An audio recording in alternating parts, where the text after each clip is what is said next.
오늘 주신 말씀 시편 40편 1절에서 9절을 가지고 내 삶 주의 뜻이라는 제목으로 말씀 나누겠습니다. 한번 따라할까요? 내 삶 주의 뜻 안에. 저는 50년이 채 되지 않는 신앙생활과 믿음의 여정, 삶의 여정을 살아오면서 한 가지 변함없이 제 마음속에 자주 외치는 문장 하나가 있습니다. 바로 그것은 우리의 삶에 일어나는 모든 일들에는 하나님의 선한 뜻이 있습니다. 그것을 믿습니다라고 하는 고백입니다. 사랑하는 여러분, 여러분의 삶에 수없는 많은 일들이 일어나는 가운데 그 속에 하나님의 선한 뜻이 있음을 믿으시기를 바랍니다. 그 믿음이 너무너무 중요합니다. 제가 이 고백을 할 수밖에 없었던 이유는 제 큰 아들의 이야기를 할 수밖에 없습니다. 지난번에도 잠깐 나누었다시피 제 큰아이는 태어나서부터 선천성 심장병으로 태어났습니다.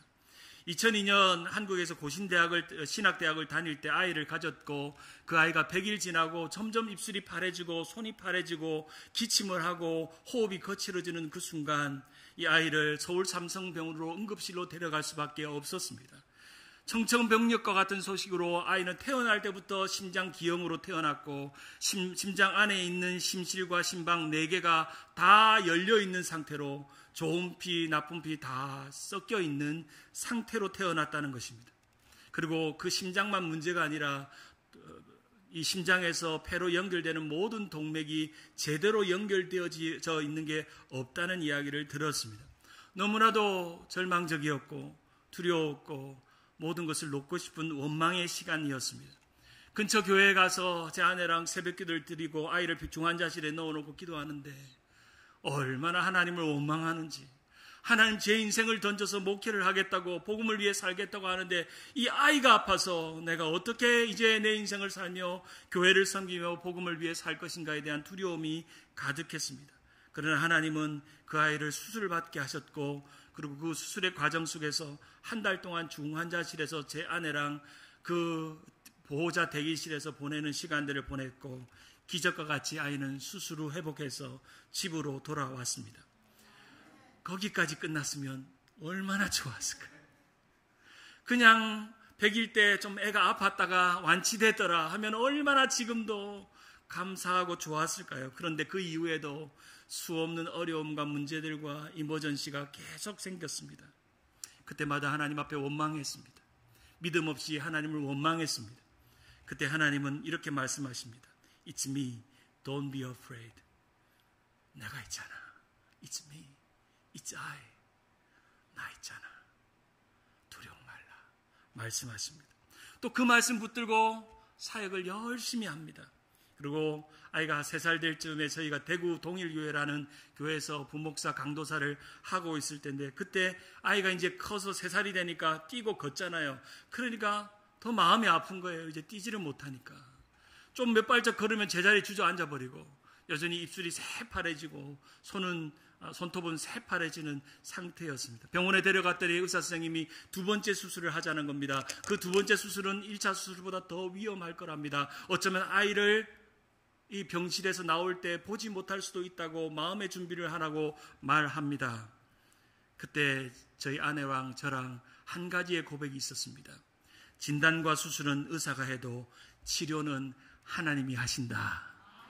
믿습니까? 한번 따라할까요? 진단과 치료는 의사가 해도 다시요. 진단과 수술은 의사가 해도 치료는 하나님이 하신다.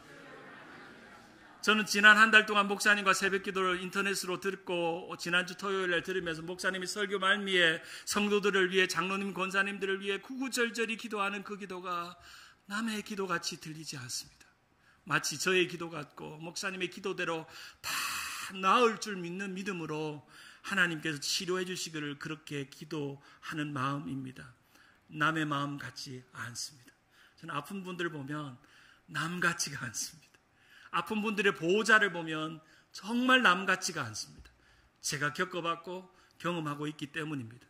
제가 대구의 동일교회에서 사역할 때 그 고신교회 보수적인 교회에서 성령 운동하는 목사님이 담임을 하셨습니다. 조돈재 목사님인데 이분은 성령 체험을 하셨고 방언을 기도를 하시고 치유의 은사를 하셨습니다. 그래서 교육자들을 데리고 금요일 밤마다 그 추운 겨울에도 산 꼭대기에 올라가서 주여를 외치고 성령을 받도록 방언을 받도록 기도하다가 그 산에서 방언을 받고 성령을 체험했습니다. 그런 귀한 목사님의 도전을 받고 지내다가 이제 아이가 둘째 수술을 받는다고 생각해서 목사님 방을 똑똑 두드립니다. 목사님, 제 아이가 이제 두 번째 수술을 하는데 의사는 어렵다고 합니다. 그러나 목사님 기도해 주시면 나을 줄 믿습니다. 아이를 안고 목사님 방에 가서 안수기도를 받고자 방 앞에 섰습니다. 목사님이 아이의 머리에 손을 얹고 이렇게 기도합니다. 사랑하는 주님, 우리의 삶에 일어나는 일들 속에 하나님의 선한 뜻이 있는 줄 믿습니다. 이번 수술도 주님의 선한 뜻 가운데 선하게 바뀔 줄 믿습니다. 얼마나 기도의 시작을 듣는 동안 제 아내랑 얼마나 울었는지 온 셔츠가 젖을 정도로 주님의 선한 뜻이 우리에게 이루어져 달라고, 저는 그 선한 뜻을 의심치 않겠다고 기도하며 울었던 시간들 지나왔습니다. 그 아이가 이제는 20살이 넘어서 대학을 졸업하고 지금 CPA를 공부하고 있고 혼자서 운전해서, 오늘 딸내미하고 아들한테 물었어요. 아들 누가 운전했나니까 우리 아들이 운전했대.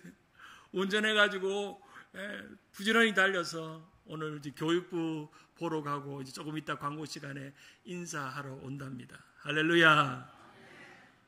지난 시간 가운데 이 이야기를요, 아마 제가 목회하는 동안 이거는 10분의 1도 여러분 들으신 게 아닙니다. 더 숱한 기적 같은 일들이 삶의 많은 간증들로 저희 삶에 남았는데, 그렇게 하신 이유는 하나님의 선한 뜻을 믿기 때문입니다. 사랑하는 여러분, 오늘도 질병으로, 삶의 많은 문제로, 마음의 답답함으로, 남에게 말 못하는 두려움과 걱정과 우울함과 삶의 괴로움으로 오늘도 하나님 앞에 원망하고 있는 분들이 있다면, 그런 믿음 없는 삶으로 살고 있다면 오늘 다시금 고백하시기 바랍니다. 오늘 지금 이 순간부터 하나님, 내 삶에 일어나는 모든 일들 속에는 하나님의 선한 뜻이 있는 줄 믿습니다. 내가 약한 것도, 내가 실패한 것도, 내가 좌절한 것도, 내가 어려운 것도, 괴로운 것도, 막막한 것도, 넘어진 것도, 주저앉아 있는 것도 주님의 뜻인 줄 믿습니다. 주님, 나를 통해서 나의 삶 오늘 가운데 주님 뜻 안에만 있게 해 주시옵소서. 아멘. 그 믿음을 갖는 것입니다. 우리가 잘 외우고 있는 주님의 뜻과 관련된 말씀 중에 로마서 8장 28절, 아마 여러분 목사님을 통해서 많이 들은 성경 구절일 겁니다. 한번 외워봅시다. 그리고 다 읽어봅시다. 시작. 우리가 알거니와 하나님을 사랑하는 자, 곧 그 뜻대로 부르심을 입은 자들에게 모든 것이 합력하여 선을 이루느니라. 사랑하는 여러분, 여러분의 인생의 모든 전체가, 인생의 홀 라이프가 하나님의 뜻 안에서 모든 것이 협력하여 선을 이룬 줄 믿으시길 바랍니다. 그렇게 이루어 왔는 줄 믿으시길 바랍니다. 협력하여 선을 이룬다는 영어 단어 In all things God works for the goal, good이라는 표현이 있습니다. 바로 그것은 헬라어로 시네르게오라는 뜻인데, 이것은 함께 일하다는 뜻입니다. 협력하다는 것은 함께 일하다는 겁니다. 우리 흔히 로마서 8장 28절을 생각할 때 단순하게 생각하면 내 삶에 일어나는 많은 일들이 해피하지 않은데, 결국에 돌아보니까 해피엔딩으로 끝났더라라고 해석하지만, 이걸 조금 더 깊이 신학적으로 해석해보면 이렇게 해석할 수 있습니다. 하나님의 선한 뜻은 곧 하나님의 선택으로서 우리의 삶의 모든 선택의 순간은 하나님의 사랑의 선물이며 하나님의 사랑의 반영이다. 따라서 우리의 삶에 일어나는 모든 일의 주관자는 하나님으로서 하나님께서 그 사랑하는 부르심을 받은 자들을 위해 모든 일에 있어서 그들이 선을 이루도록 그들을 도와주시며 모든 일을 그들에게 유익하게 변화시켜 주신다. 우리의 삶의 주관자 되신 하나님, 우리의 삶의 알파 오메가 되시는 하나님, 내 인생의 시작도 끝도 하나님 손안에 있음을 우리가 고백하기에, 그 하나님의 손안에 있는 내 인생의 모든 삶의 방향은 하나님의 뜻 안에 있기에, 우리의 삶의 그 뜻을 이루어가고 내 삶을 지켜주는 분은 바로 주님이고, 주님의 도움과 그리고 나의 삶의 얼음을 변화시켜 주신다는 것입니다. 어떤 분들은 하나님의 뜻은 직선이 아니라 나선형이라고 말합니다. 나선형. 직선은 시작과 끝이 한눈에 보입니다. 그런데 나선형은 시작과 끝이 잘 안 보입니다. 이렇게 스프링처럼 꼬여 있기 때문에 잘 보이지 않습니다. 우리의 인생도 마찬가지입니다. 여러분의 인생을 돌아보면 직선인 인생이 별로 없습니다. 인생에 굴곡이 있고 고비가 있고 삶의 꼬불꼬불한 인생길을 돌아오며 미국 이민 왔고 이민 와서 비즈니스하고 직장생활하고 그러다가 좋은 교회, 주님 세운 교회 만나서 여러 산전수전 어려움도 겪고 삶의 고난도 겪고 문제도 만나고 풍파도 만나다가 이제 그 꼭대기쯤 와서 들여다보니까 하나님이 내 인생을 이렇게 인도하셨구나 하는 것을 깨닫습니다. 그때 고백하는 것, 내 삶 주의 어디 안에? 뜻 안에 있다는 것을 고백합니다. 무릎을 탁 치고 그래, 그때는 너무너무 앞이 보이지 않았는데 지나고 보니까 그게 하나님의 뜻이었어. 그래, 하나님의 뜻, 나의 뜻 잘 몰랐는데 내가 돌아보니까 이야, 이게 하나님의 뜻이었구나 생각하더라는 겁니다. 제가 한 가지 기억나는 추억 중에 하나는 제가 2010년에 미국에 왔습니다. 그때 제가 바로 오자마자 참 저는 너무 하나님이 특별하게 은혜를 주셨습니다. 한국에서 유학 올 때 제가 보냈던 한 1,500명 되는 교회에서 2년 동안 유학 자금을 대주셨습니다. 유학 자금을 대고 생활비를 다 대주셨어요. 막 아마 한 5,000불을 보냈던 것 같아요. 그 교회에서 저를 위해. 풀로 유학생들 중에 제일 제가 부자였습니다. 렌트비도 다 교회에서 대주고 학비도 다 대줬습니다. 근데 하나님께서 얼마나 또 축복을 주시는지 6개월 만에 선한청지교회에서 풀타임 사역자가 되고 거기서 영주권을 냈는데 영주권 늦게 받은 분들에게 죄송합니다. 제가 1년 6개월 만에 영주권을 받았습니다. 얼마나 이런 케이스가 없습니다. 저는 한 가지 생각했습니다.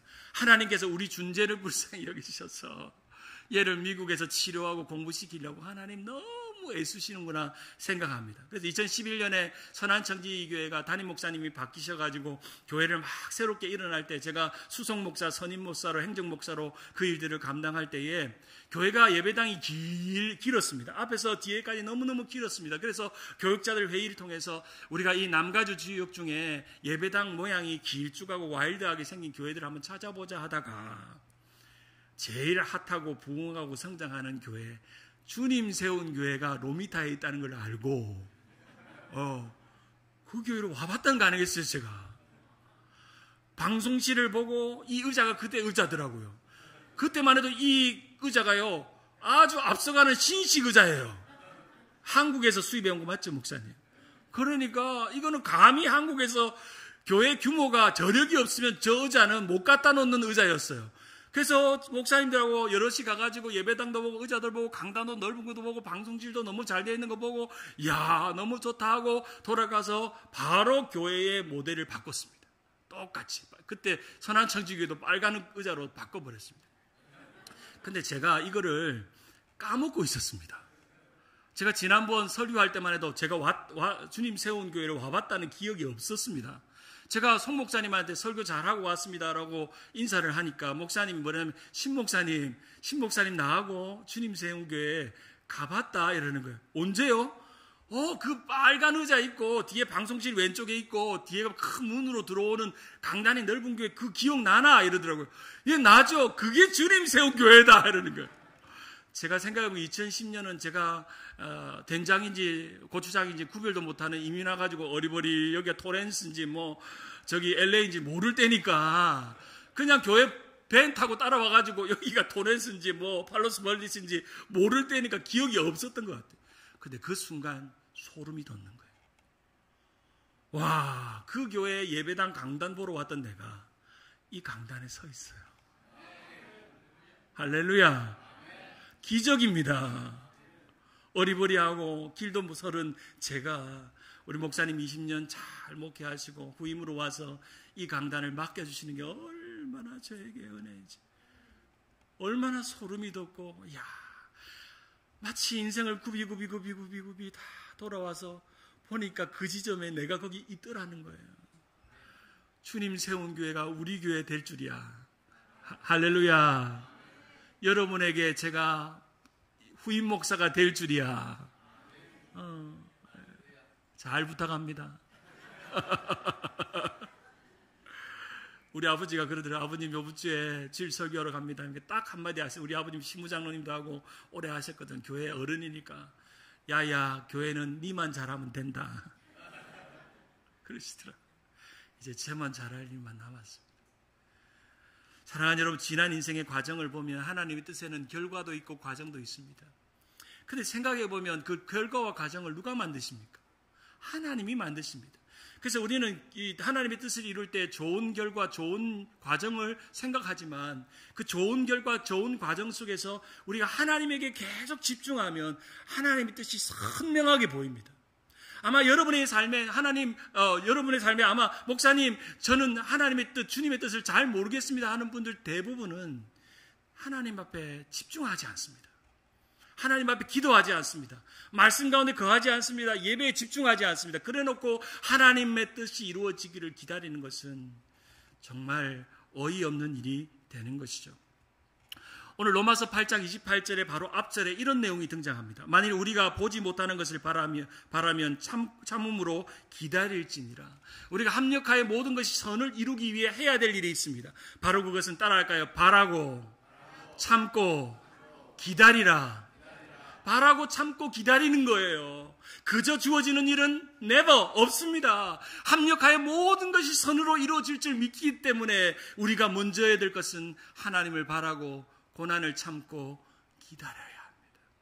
그리고 그것이 나 혼자 힘으로 하는 게 아니라 로마서 8장 26절에 이와 같이 성령도 우리의 연약함을 도우시나니 우리는 마땅히 기도할 바를 알지 못하나 오직 성령이 말할 수 없는 탄식으로 우리를 위하여 친히 간구하시느니라. 마음을 살피시는 이가 성령의 생각을 아시나니 이는 성령이 하나님의 뜻대로 성도를 위해 뭐 하심이라? 여기 합력한다는 말이 함께 일한다는 뜻이잖아요. 첫째는 내가 일하고 두 번째는 누가 일해요? 성령이 일해야 돼요.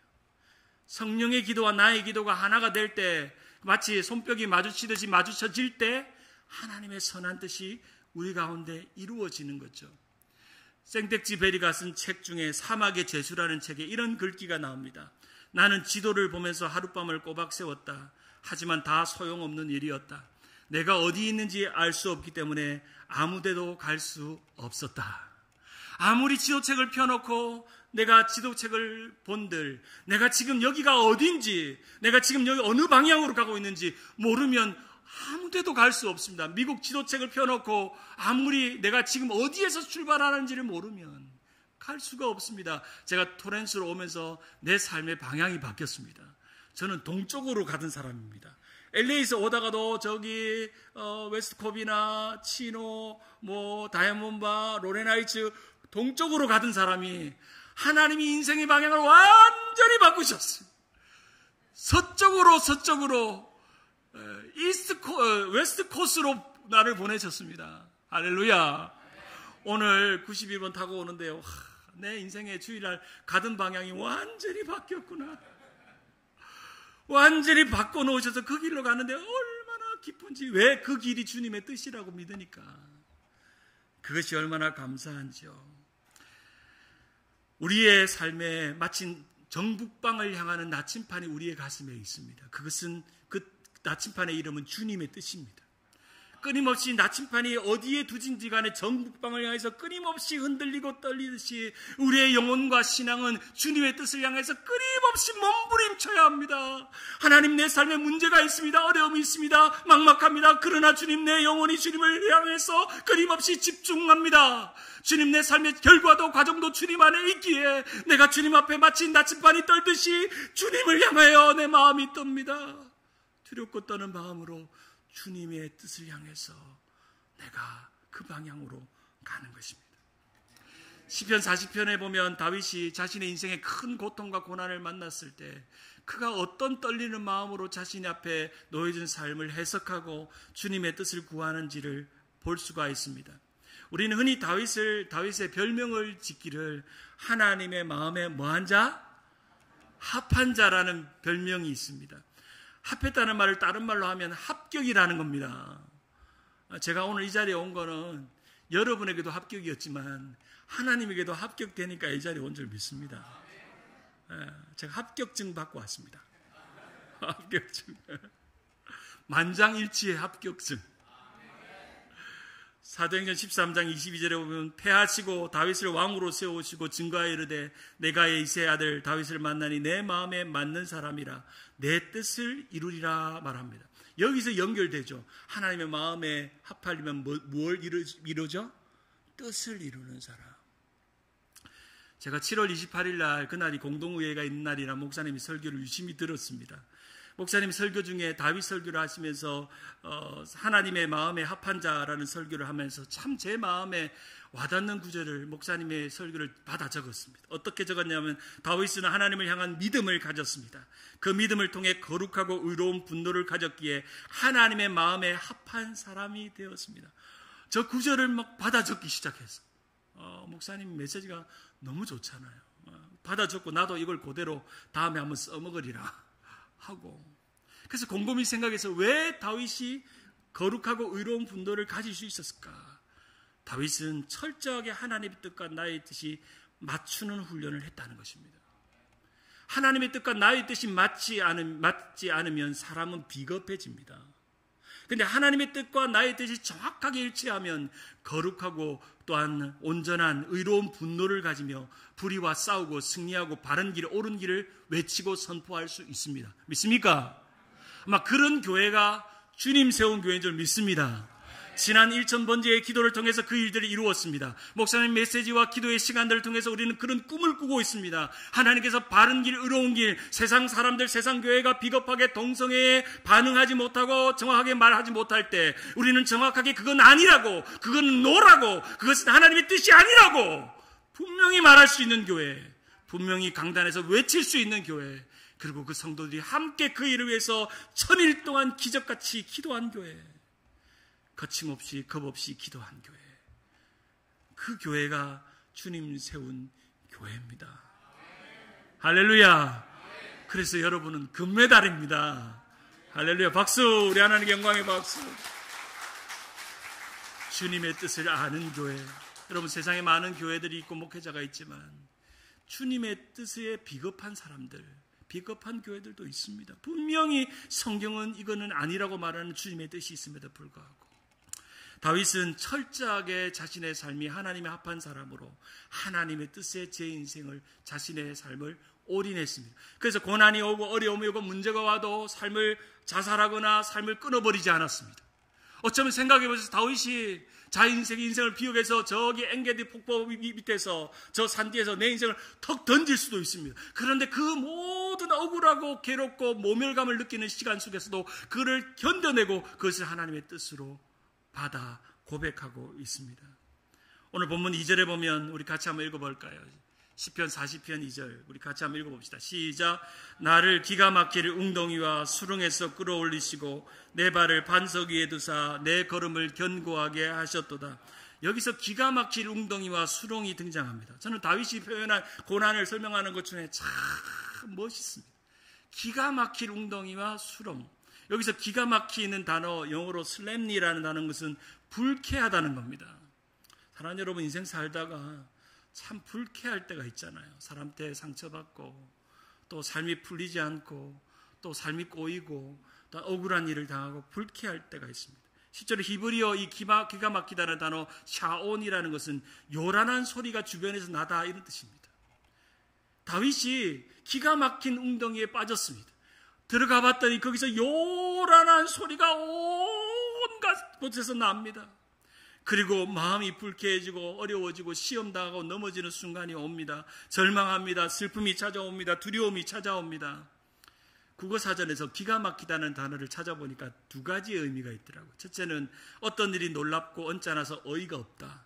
두 번째는 어떻다고 말할 수 없을 만큼 좋거나 정도가 높다. 하나는 부정적이고 하나는 긍정적인 거예요. 야, 멋지다 이 표현. 우리 인생을 살다 보면 기가 막힐 정도로 어려움을 겪을 때가 있었죠. 맞죠? 아닌 것처럼 이렇게 눈만 껌뻑껌뻑하고 계시지 마죠. 참 그 일을 생각하면 진짜 잠을 못 이루고 수면제를 먹어야 잠이 올 정도로 힘든 기가 막힌 일이 있습니다. 그러나 놀라운 것은 그 기가 막힌 어려움이 기가 막히는 은혜로 바꾸셨습니다. 참 이 표현이 재밌죠. 다윗은 자신의 삶의 모든 순간순간 속에서 기가 막힌 상황을 경험할 때마다 그때마다 하나님께서 찾아오셔서 기가 막힌 은혜를 주시고 회복시켜 주심을 보았습니다. 오늘 1절에 보면 내가 여호와를 기다리고 기다렸더니 귀를 기울이사 나의 부르짖음을 들으셨도다 말씀합니다. 그는 기다리고 기도했습니다. 기다린다는 히브리어 카바라는 단어는 막연한 기다림, 그냥 웨이팅한다는 의미가 아닙니다. 이것은 반드시 어떤 일이 반드시 일어날 것을 기다리는 겁니다. 그냥 에휴 뭐 힘드니까 어찌 되겠지, 뭐 지나가겠지, 그런 기다림이 아니고 이 어려움이 반드시 지나가서 좋은 일로 일어나고 좋은 역사가 일어나고 구원의 역사가 일어날 것을 확신하는 기다림. 우리가 버스를 기다릴 때 버스가 오면 오고 말면 말고 그런 마음으로 안 기다리잖아요. 버스는 반드시 온다 하는 거죠. 마찬가지로 여러분의 삶에 좋은 일, 축복된 일, 놀라운 일, 은혜로운 일은 반드시 올 줄 믿으시길 바랍니다. 반드시 옵니다. 그 시간이 짧거나 긴 것은 하나님의 뜻 안에 있기 때문입니다. 기다림의 시간이 있죠. 그것은 고통의 시간입니다. 하나님의 음성을 기울이는 시간이고 그리고 부르짖는 시간입니다. Waited patiently, 기다리면서 인내심을 갖는 것이죠. 깊은 수렁과 웅덩이에서 건져주시 하나님의 도우심을 기다려야 합니다. 그리고 깊은 웅덩이에서 나를 반석 위에 세우실 하나님을 기다리는 것입니다. 그리고 그 반석 위에서 내 입에서 새 노래를 부르게 하실 하나님을 기다리는 것입니다. 기다리는 것입니다. 그래서 이 기다림은 인내를 배웁니다. 히브리서 10장 35절 같이 한번 읽어볼까요? 시작. 그러므로 너희 담대함을 버리지 말라. 이것이 큰 상을 얻게 하느니라. 너희에게 인내가 필요함은 너희가 하나님의 뜻을 행한 후에 약속하신 것을 받기 위함이라. 여기도 인내와 관련해서 하나님의 뜻이 나옵니다. 반드시 하나님의 뜻을 얻으려면 기다리고 인내를 구하는 시간을 가져야 합니다. 우리의 신앙과 인내는 뗄래야 뗄 수 없습니다. 믿음의 사람 요셉도 모세도 다윗도 욥도 다 인내를 통과했습니다.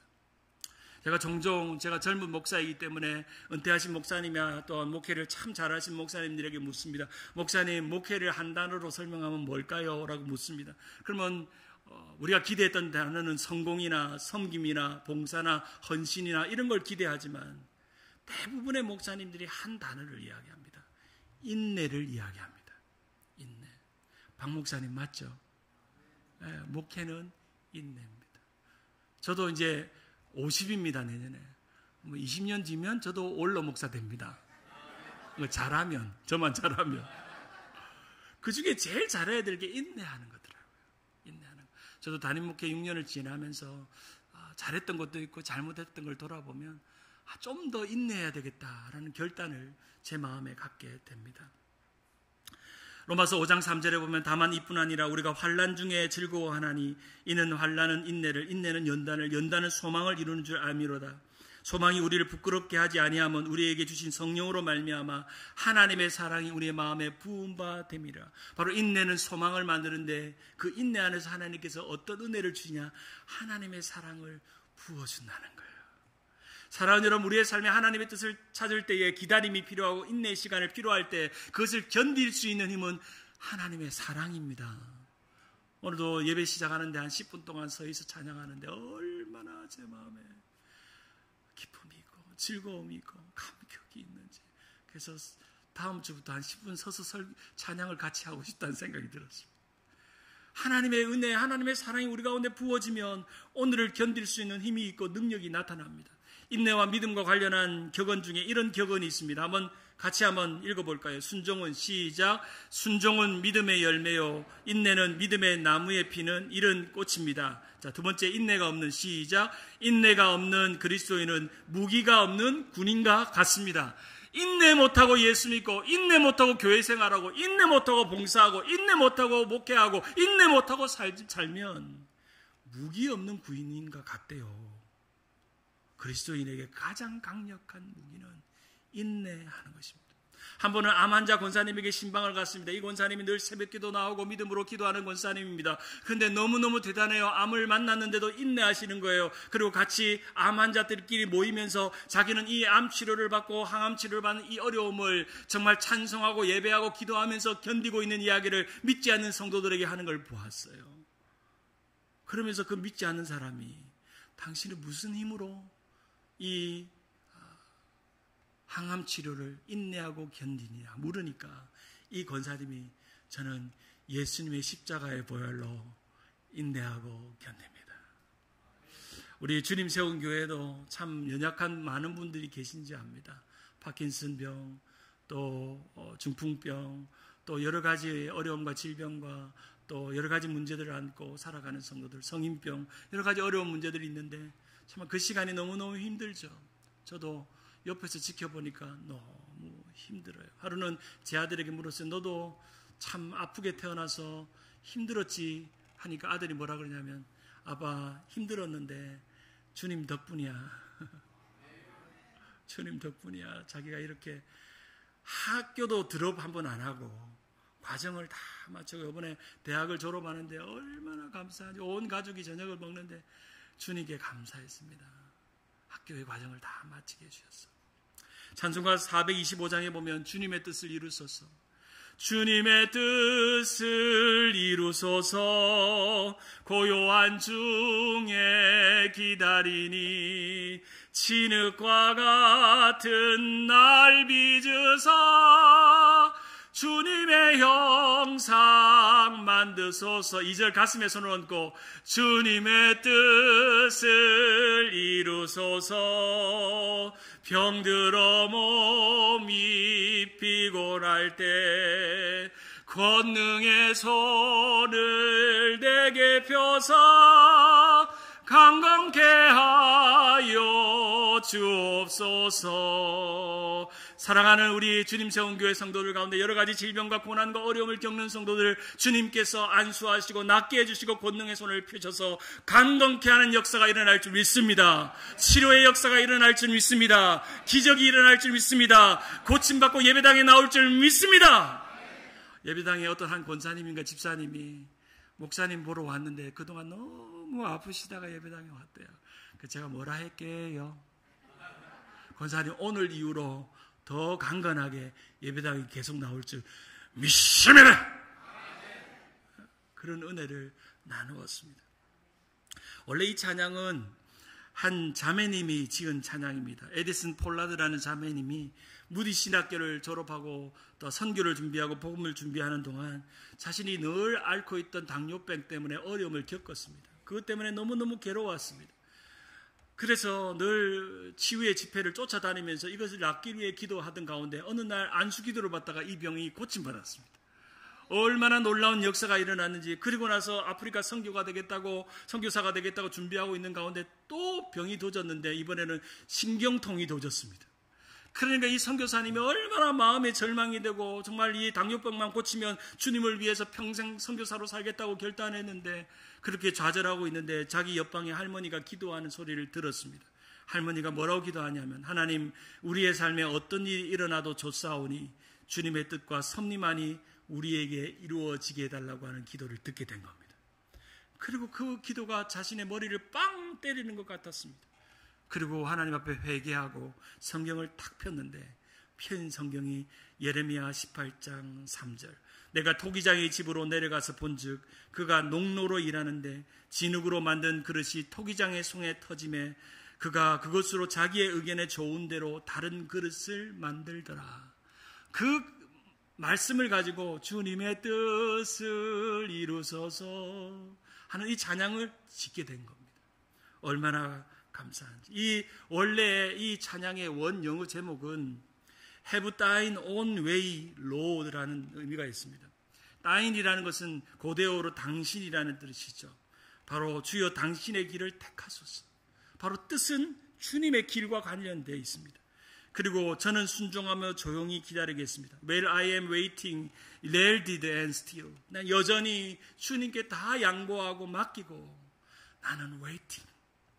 기도하고 인내하고 그걸 견딜 주님의 사랑의 힘을 날마다 누리면서 오늘을 살았다 하는 이야기입니다. 사랑하는 여러분, 우리 인생에 많은 숱한 예기친 웅덩이를 지나왔습니다.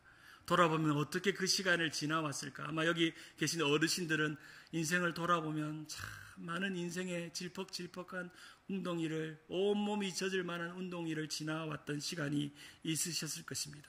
그럴 때마다 하나님이 기막힌 웅덩이를 기막힌 은혜로 바꾸셨습니다.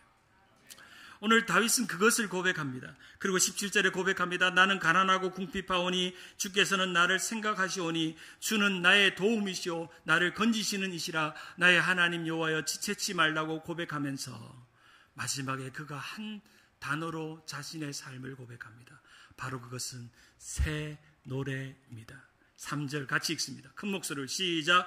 새 노래 곧 우리 하나님께 올릴 찬송을 내 입에 두셨으니 많은 사람이 보고 두려워하여 여호와를 의지하리로다. 여기서 내 입에 두셨다는 것은 히브리어로 나탄인데 넘겨주었다. 그 입에 있는 것들을 떠먹여 주었다. 그런 의미가 있습니다. 우리가 손주들 아이들 유아식을 먹일 때 엄마가 잠깐 맛을 보고 그대로 그것을 떠먹여주듯이 하나님 안에는 너무나도 아름다운 새 노래들이 많은데, 그 인생과 고난을 이겨낼 수 있는 능력과 사랑의 노래들이 너무너무 많은데, 다윗에게 이 기막힌 웅덩이에 빠져 있을 때 하나님께서 그에게 힘을 주시고 도움이 되시고 반석이 되어주셔서 그 다윗의 입에 그것을 넘겨주셨다는 것입니다. 새 노래를 주셨다는 것입니다. 새 노래는 이전에는 한 번도 깨닫지 못한 하나님의 은혜를 고백하는 기가 막힌 노래입니다. 여러분, 새 노래는 뭐라고요? 무슨 노래라고요? 여러분, 시편 읽다가 새 노래 나오면 기가 막힌 노래라고 바꾸세요. 기가 막힌 아썸한 노래를 주신다는 거예요. 내 삶은 여전히 어렵고 문제가 있어도 불구하고 바라옵기는 우리 주님 세운 교회가 이제부터, 오늘부터 새로운 노래를 부르는 교회가 되기를 주님의 이름으로 축원합니다. 우리 목사님께서 부르셨던 새로운 노래가 이제 제 입으로 떠먹여질 것입니다. 전달될 것입니다. 그러면 새로운 노래가 바뀌어서 여러분의 노래가 되고, 예배의 부흥의 노래가 되고, 전도의 노래가 되고, 선교의 노래가 되고, 구원의 노래가 될 것입니다. 그 믿음 가지고 새로운 노래를, 기막힌 노래를 시작하는 여러분 되기를 주님의 이름으로 축원합니다. 예수님도 마치 요한복음 4장 34절에 보면 나의 양식은 곧 아버지의 뜻이라고 말했고 나의 원대로 마옵시고 아버지의 뜻대로 해달라고 말씀하셨습니다. 사도 바울도 에베소서 5장 16절 17절에 같이 한번 읽어볼까요? 시작. 세월을 아끼라 때가 악하니라. 그러므로 어리석은 자가 되지 말고 오직 주의 뜻이 무엇인가 이해하라 라고 말씀합니다.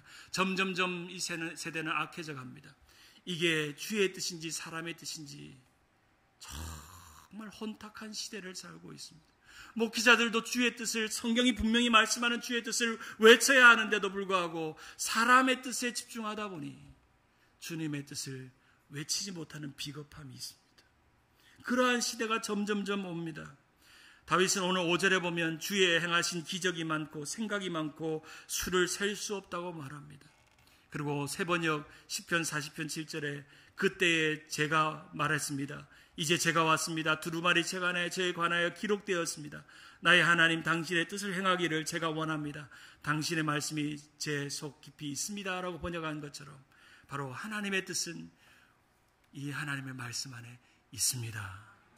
종종 어떤 분이 그래요. 목사님, 하나님의 뜻을 어떻게 알 수 있나요? 하나님, 제 삶에 하나님의 뜻을 다 보여주시면 안 될까요? 아니면 제 삶에 이 일어나는 일들 속에 목사님께서 하나님의 뜻을 대신 말씀해 주세요 라고 말하는 분들이 계십니다. 정말 그런 사람들은 이지하게 예수 믿고 싶은 사람들인 것 같습니다.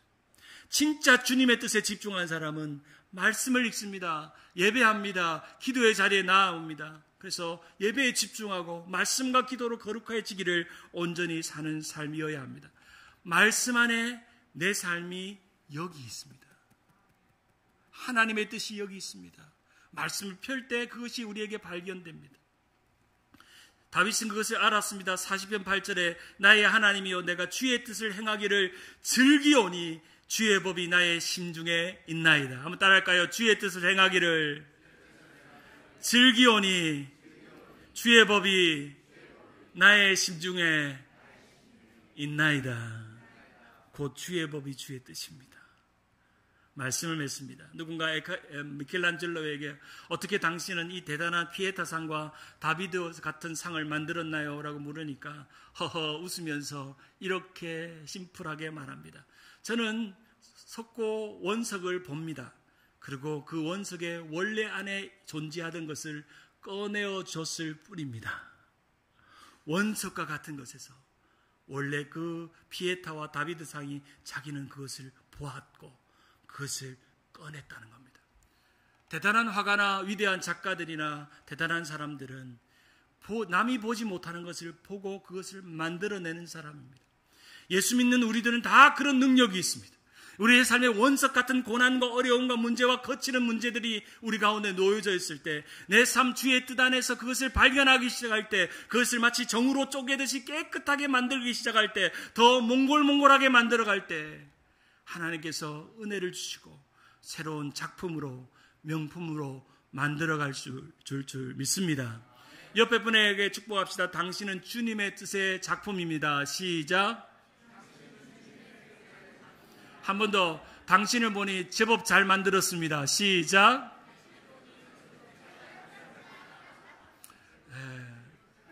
우리 주님 세운 교회는요 너무 좋아요. 제가 첫날에 너무 좋아해서 미안해요. 뭐 좋은 건 좋은 거니까요. 오늘 갈비도 맛있고. 사랑하는 여러분, 주님 뜻대로 살아야 합니다. 주님 뜻대로 살기로 했네. 주님 뜻대로 살기로 했네. 주님 뜻대로 살기로 했네. 뒤돌아보지 않겠네.